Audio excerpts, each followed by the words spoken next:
Hey everybody, welcome back to Integrated Body Coach, week 2 of our Take Back Your Life program, where we are laying a foundation for our 90-day transformation.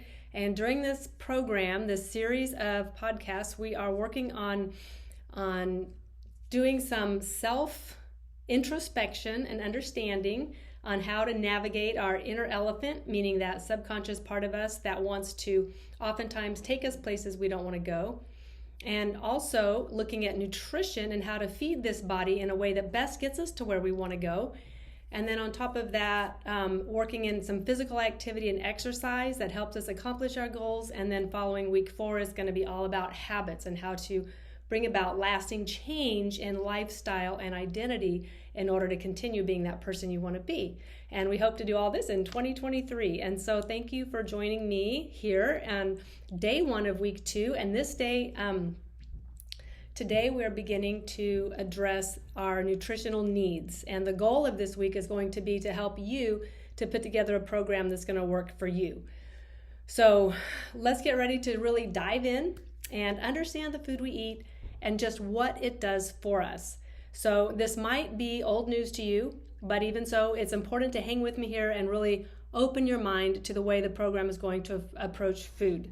Now, I know that when I began my nutrition and weight loss education and certification process, I had many files in my brain called food rules, right? And they contained a lot of confusing and conflicting information. And so I don't know if you experience this also.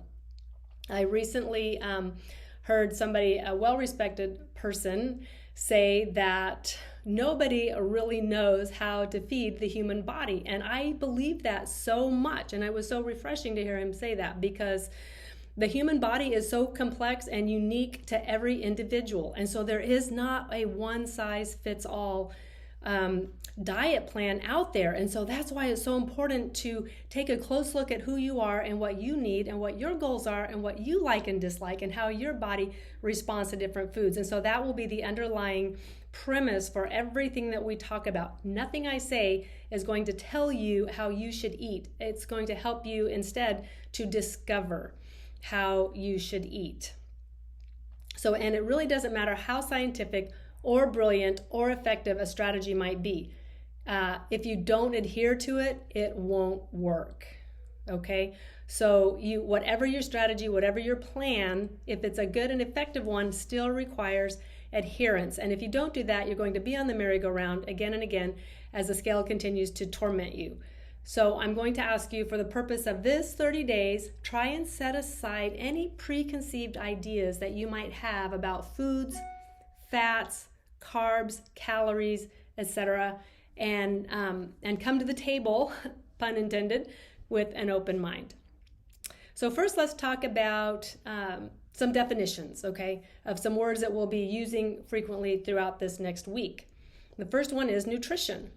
Nutrition is defined as the study of the nutrients we obtain from food and how they impact our bodies for performance, growth, maintenance, disease prevention, etc. Okay, that's what nutrition is. When we discuss energy, we are talking about overall calories, a concept with which most people are familiar. Our energy, how many calories does that have? We're talking about how much energy is in that food. When we're talking about macronutrients, that's another huge buzzword in today's diet culture, and it's also a very important concept to understand. When we say macronutrients, we're referring to protein, fats, carbohydrates. Okay, these are the calorie packing ingredients of our overall nutrition. So protein and carbohydrates each have 4 calories per gram, while fats have 9 calories per gram, and alcohol also packs 7 calories per gram. But contrary to popular belief, it is not considered a macronutrient, but is rather processed by our body as a toxin. We'll talk a little bit more about that later. Micronutrients are vitamins and minerals, which are best obtained by food we eat, but can also be supplemented when lacking in food. So micronutrients, vitamins and minerals, those little tiny things that don't really carry calories, but we definitely need them in order to function properly. So this week we'll begin by calculating our total energy and nutrient needs for your unique body, goals, and lifestyles, and I'm going to show you how to do that. Later in the week, we're going to dive deeper into the details, strategies, and fine-tuning of a daily menu that works best for you. So as we jump into day 1 of week 2, our study on nutrition, did you know that fewer calories in versus calories out results in weight loss? It's true. I know a lot of stuff out there wants to debate that and argue with that, but if we go back to basics, the first law of thermodynamics, also known as the law of conservation of energy, states that energy cannot be created or destroyed in an isolated system. In other words, if you put energy into your body and do not use the same amount of energy for activity or bodily repair, such as muscle building, bone, and other lean tissue, then you will store that energy as fat. Okay, if you burn more energy than you consume, your body will pull energy from its stores, which might also be in the form of muscle. So it all depends on how you put that energy in and in what format and how you burn it. Also, when we're talking about calories, just a little background here, a calorie with a small c in the world of science is the amount of energy required to heat 1 gram of water 1 degree Celsius. And a calorie with a big C is the amount of heat required to raise 1 kilogram of water 1 degree Celsius. So when referring to food, calories are always referred to the kilocalorie being big C, even when written with a small c. Big deal, right? But for our purposes and for the purposes of nutrition and dietary understanding, it has to do with the amount of energy your body uses to move and operate. And it derives, and the amount of energy that it derives from the food that you eat. Okay, and then to simplify things and be really practical, it's important to know that 1 pound of fat on your body is a result of about 3,500 calories consumed over what you have burned. So if you consume an extra 500 calories per day over what you burn each day, then you're going to gain about a pound per week. That's non-negotiable. That's just how the law of thermodynamics works. And this law has been around since time began, and so far no one has been able to disprove it. So keep that in mind. Now, the tricky part comes when we try to figure out just how many calories we're consuming and how many we're burning. And that is because there are so many variables. This is not black and white hard science. It is perhaps if you are a rat and you live in a laboratory. But even then, there's so many variables from one rat to the next in terms of genetics that determine how each body burns energy that we're left much with a guessing game. In fact, I've believed this for a long time, but I recently heard somebody, a well-respected person, say that nobody really knows how to feed the human body. Okay, there is no one size fits all for sure, and it all comes down to a unique individual intake. You have taste, you have genetics, you have medical issues, you have lifestyle, culture, time, everything. And then in expending energy, it's the same thing. We all burn calories in a different way. So fortunately, there are some general guidelines that can put us in the ballpark to get started. And as you begin then to understand your own metabolism, your habits, you can adjust from that starting point to effectively manage your inputs and outputs in order to obtain the results that you want. And that's a huge part of what this program intends to do. So by the end of the 30 days, if you put in the work and follow the program, again, go back and start over day 1 if you're just jumping in now, you should have a strong understanding of what you need to do and for how long in order to reach your goals. Now there's a couple things we want to address before we dive into exactly how to build a nutritional plan that works for you. First of all, it is very important that you not attempt to lose more than 1% of your body weight per week. And this is because the calorie deficit in order to do that typically is going to be too high. And you're much more likely to fall off the wagon and overindulge therefore undoing all the progress that you're making. And this has been shown over and over and over and over to be the case. In other words, your inner elephant will strongly resist or downright not allow it.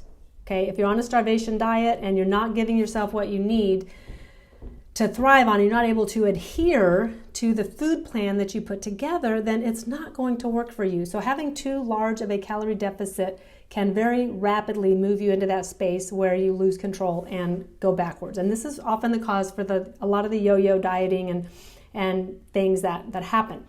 And so regarding body composition, also another point to keep in mind is that it is very difficult to add muscle and also lose fat at the same time.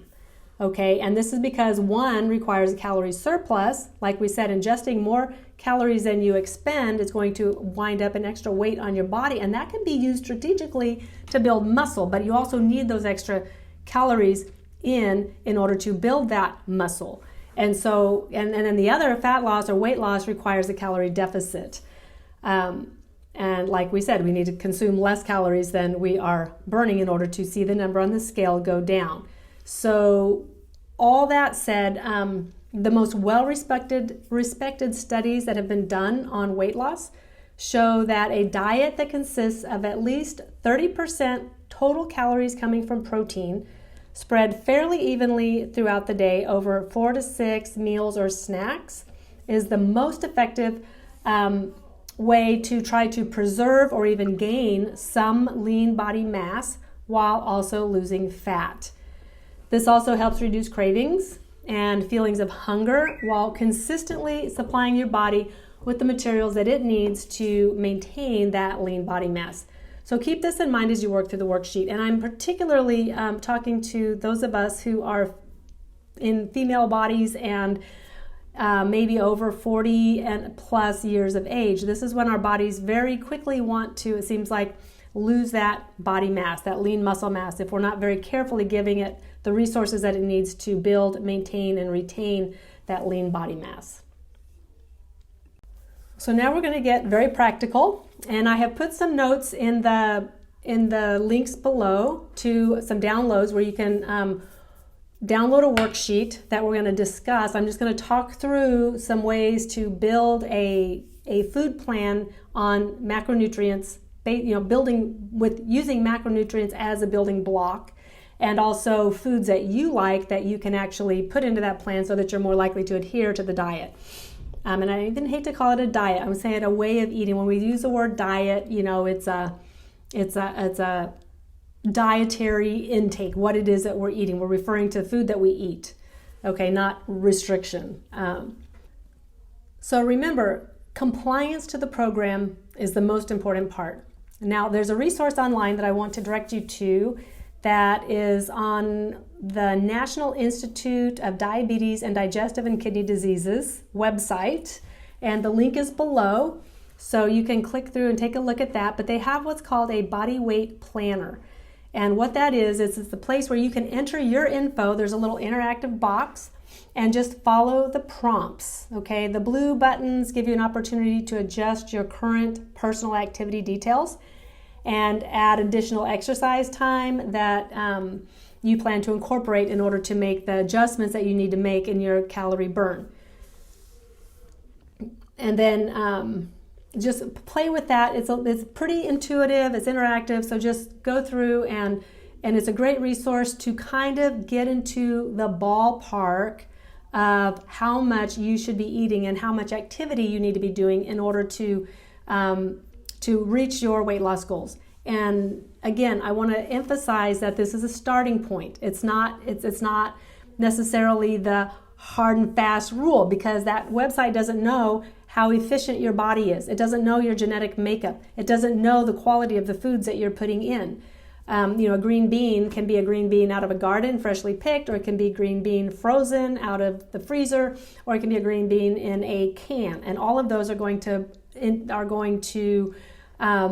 be metabolized by your body differently. So that's what makes this tricky. So we get general guidelines, but again, you are going to get your initial takeoff, general basic daily calorie needs, And then as you go, if the scale moves favorably, you know you're kind of on the right track. If it moves unfavorably, you can say, did I comply with my plan? If not, why not? And did I really burn as many calories as I thought, or do I need to measure more specifically, etc. So there's a lot of factors. We've already belabored that point, and this is a starting point. So also in the notes below are some worksheets. And so I'm going to talk through these right now. And if you want to download the worksheet and accompany it with me, then you may do that. But I'm just going to say step by step, this is how we can build a food plan that is going to help each one of us individually accomplish the body composition, weight loss, weight gain goals that we have. So step 1.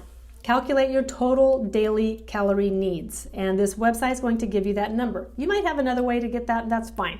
Come up, maybe your doctor has given you that, maybe you work out with a trainer and they've done some assessments and they've said, here's basically what you burn to maintain your current weight.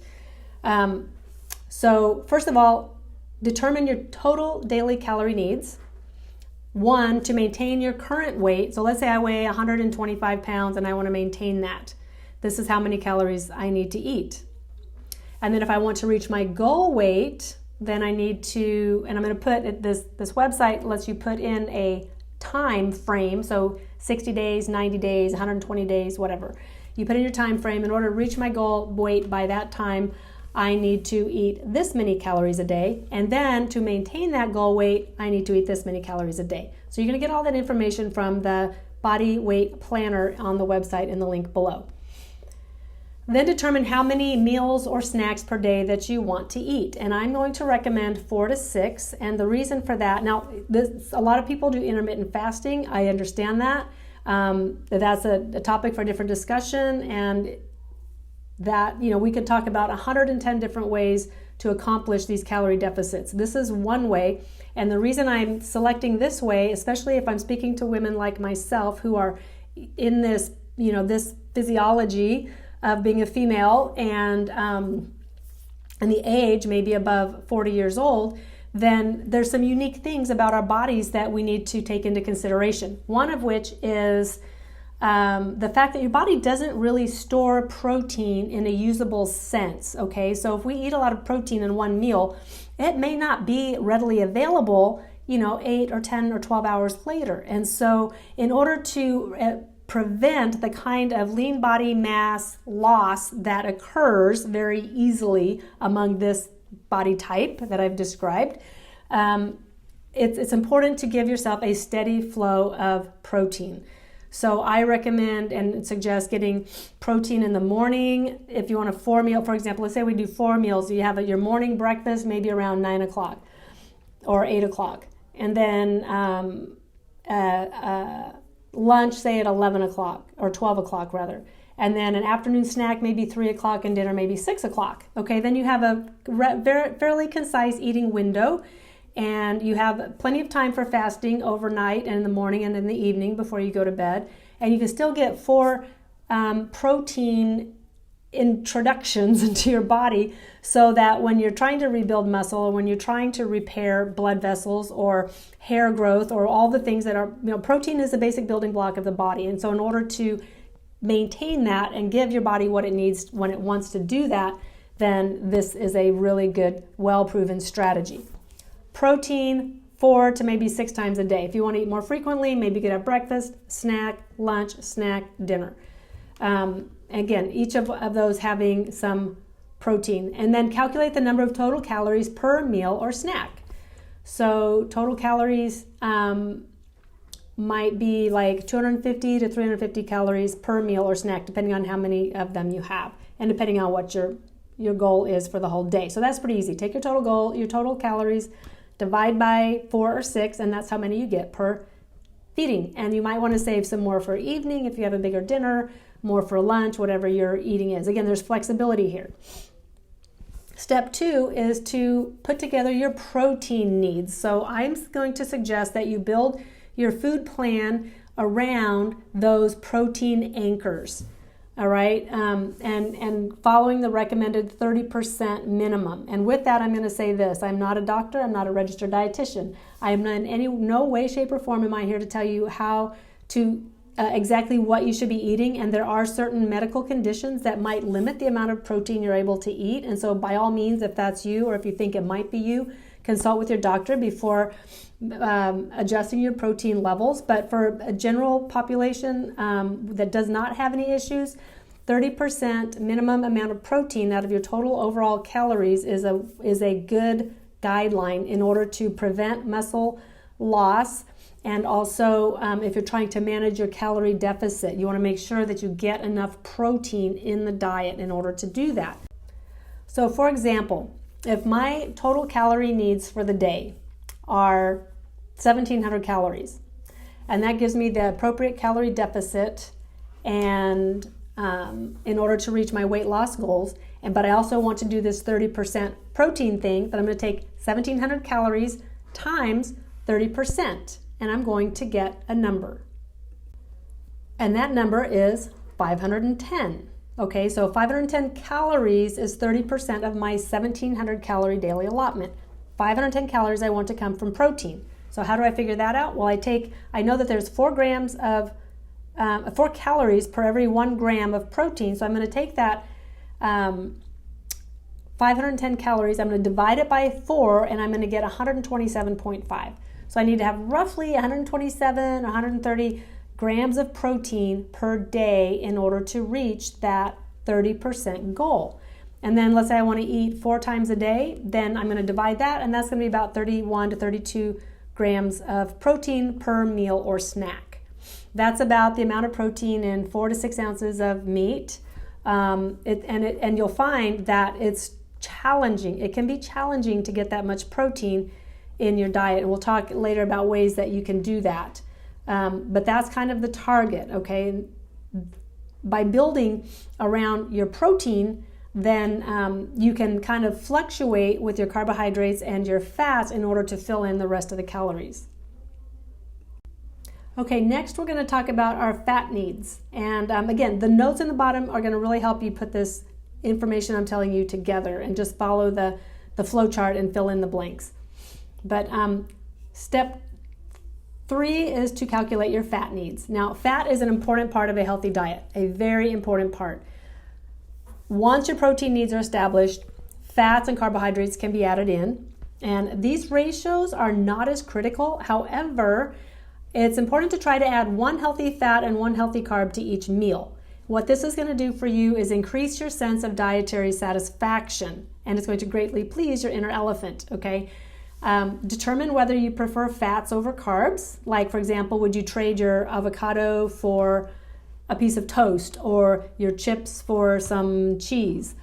Okay, what do you kind of tend towards? Maybe you know your body does better on a lot of whole grains, or maybe you prefer kind of a higher fat, butter, cheese, and lower carb diet. We all know I tend to do better on a higher fat, lower carb diet. However, some carbohydrates are extraordinarily important, and I'm a believer in consuming those. And so dietary guidelines that you go online for, the American Dietary Guidelines that the U.S. government puts out, recommends that our daily intake of fat should be between 20 and 35% of total calories, okay? So basically, the lower your fat percentage in your daily intake, the higher your carbohydrates can be to balance out your total calories. And we're going to discuss healthier options later in the week, but for now, we're just establishing parameters. So in order to calculate your total fat needs per day, again, keep in mind, decide if you're kind of a higher fat person or a lower fat person. And here's something to keep in mind also. Fats pack a lot of calories per gram. So if you just like a lot of food and that's important to you and you want to eat more, then consider keeping your fat grams a little bit lower. So in order to calculate your total fat needs per day, let's say you're going to go with, we'll just go in the middle, 30% of total fat per day. So that's your calories are going to be back to the same 510 calories, right? because 30% of 1700 is still 510 calories. But then when we divide that by 9, because there are 9 calories per 1 gram of fat, then we're going to get 56 grams. 56 total grams of fat per day, 56 to 57. Okay, so that's going to be your target for fat. And you put that in, you divide that out. If you're going to have a little bit with every snack, divide that by, let's say we're doing 4 meals or snacks a day. So that's going to be about 14 grams of fat. So each snack and meal, you right this point, could have 30 grams of protein and about 14 grams of fat. And as you begin to look at different foods and their breakdowns, you can kind of put the puzzle together. Okay. Next, we're going to calculate how many, what your carbohydrate needs are. And again, these are going to balance out what you have already eaten.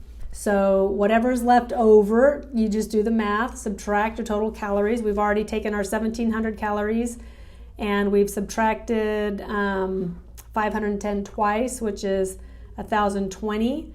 And so we have 680 calories left to work with in the form of carbohydrates. And we divide that by 4 because there's 4 calories per gram. And we get about 170 grams of carbohydrates that we can eat to complete our 1700 calories. Now, I will tell you, when I do this well, I eat well. If I start with protein and balance and manage my fats and eat, I feel like I'm eating a lot of food and I'm eating all day long. And it's very satisfying. And there's a lot of receptors in our bodies. There's hormone, stuff going on. There's mechanoreceptors in your gut that tells you when your stomach is full. And if you eat a giant bowl of salad with some nuts and cheese and healthy stuff on it, and add a little bit of low-fat salad dressing, your stomach is full, your body thinks it's full, your mouth, you've been chewing for an hour, and you're just satisfied. Your elephant feels like it's just had a great meal, and it's not going to go running off to the ice cream table. It's just going to say, great, we feel good. Let's digest for a little bit. And then by the time it's digested, you're ready to eat again. And so it's a very psychologically, physiologically nice way to feed yourself throughout the day.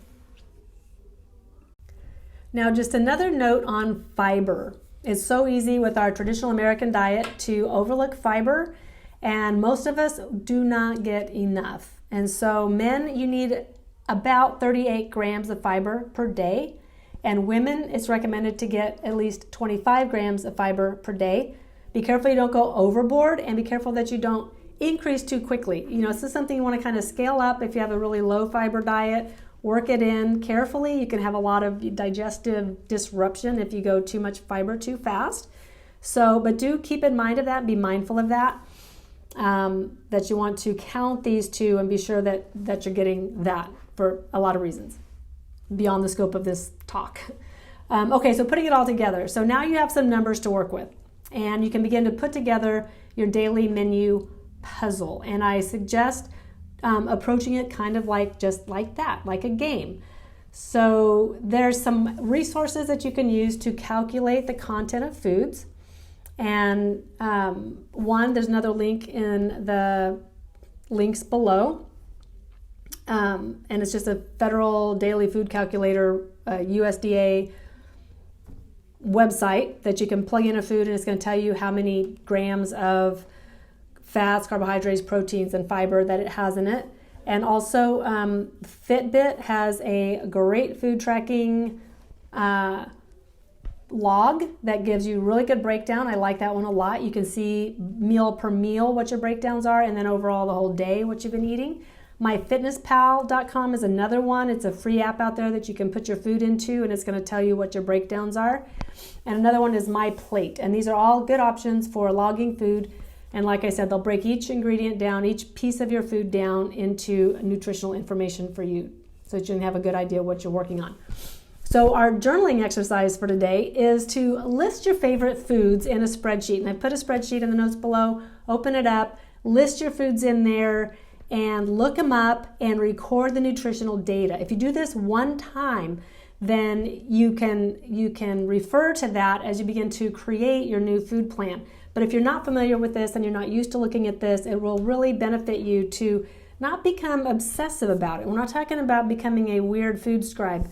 We're just talking about getting a general understanding of what is in the food we're eating, and then how much you can put together. What does a 300 calorie snack look like? What does a 500 calorie meal look like with the appropriate balance of nutrients and macronutrients that you're trying to get in order to accomplish your goals?